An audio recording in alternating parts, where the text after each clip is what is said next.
analizë e detajuar, bashkëpunim ndërkombëtar, isha aty ku dëgjoja pyetje, po për babajin tim shpirtëror, si guxon ti ta marrësh të pandehur, aty lart isha, dhe e dëgjoja.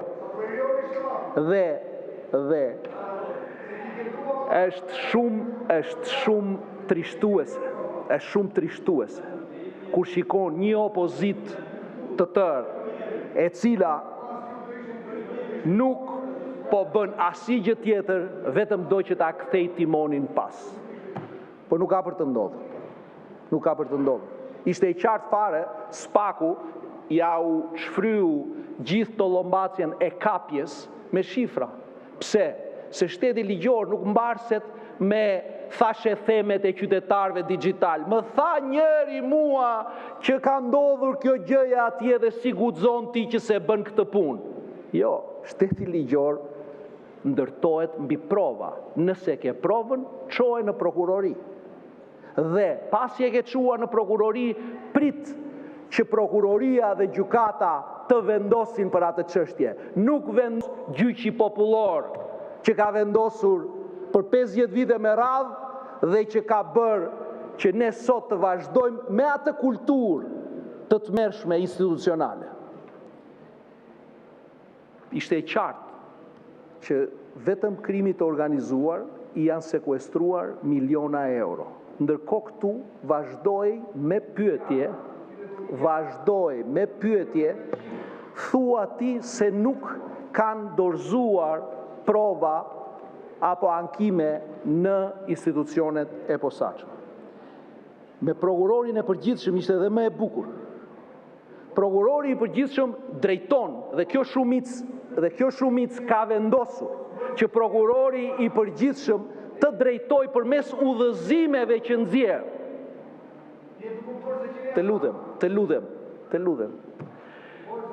Drejton me udhëzime dhe njëson praktikën me udhëzime dhe për këtë gjë raportoi prokurori i përgjithshëm. Jo. Këtu e gjithë çështja është si deputet caktuar do bëhen prokuror, do marrin në rolin e prokurorit përgjithshëm dhe do ndjekin çështje të caktuara kryesisht të kundërshtarëve tyre politik. Gjë që ka ndodhur kohë më parë, por që kjo shoqëri është ndarë një herë mirë sepse është ndarë kultura europiane e cila po zbatohet për ditë në një shoqëri si e jona.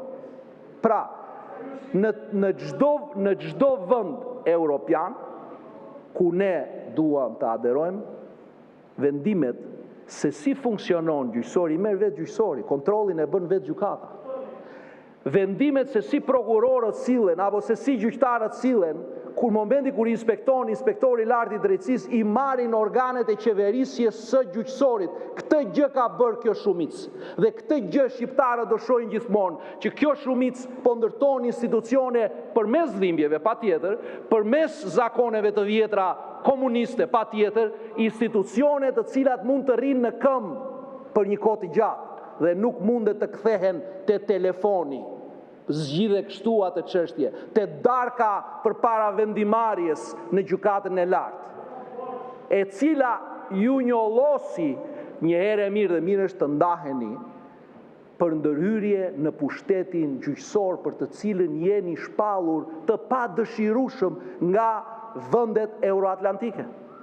Kështu që kjo histori unë mendoj që është jashtëzakonisht e qartë dhe për ta mbyllur, shifrat janë aty, rezoluta është aty, do ishte shumë mirë që juve ta miratonit, sepse flitet për ndërtim strukturash, flitet për futje teknologjie në shërbim të menaxhimit të çështjeve që vërtet është jashtëzakonisht e trisht që ne për shkak të largimeve që na ndodhi përmes procesit të rivlerësimit, nga njëra anë kemi mungesë të theksuar të burimeve njerëzore në sistem, gjë që ishte e paparashikuar, sepse askush nuk mund të mendonte që në çdo 2 magjistrat njëri nga ata nuk përmbushte kriteret,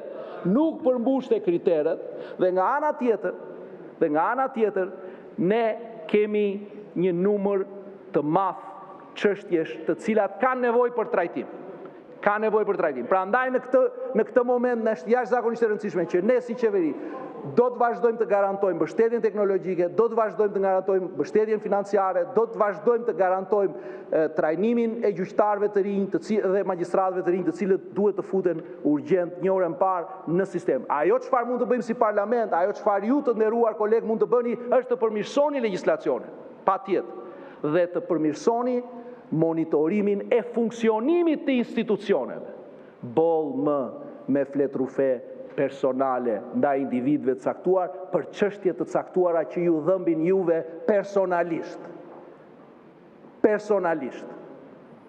Prandaj, në mbyllje, i nderuar zoti kryetar, nderuar kolegë, nderuar qytetarë që na ndiqni, ne kemi për t'i qëndruar refrenit që duart tona janë larg dosjeve personale. Janë larg dosjeve personale. Por sytë tanë nuk do t'i shkëputen asnjëherë ruajtjes së standardit. Dhe ajo analizë që drejtuesi Spaku tha që duhet për 5 vite të marrim dhe të analizojmë masat e sigurimit pikërisht për të parë proporcionalitetin që është në zbatim të vendimit Gjykatës Evropiane të Drejtave të Njeriut, është rruga e duhur. Dhe mirëpresim dhe duam që ta shohim analiza të tilla të cilat ndihmojnë sistemin që të vendosë standarde. Dhe për këtë punë është parlamenti, të përmirësoj ligje, të përmirësoj standarde. Ju falenderoj për vëmendjen dhe ju ftoj që ta votoni rezolutin.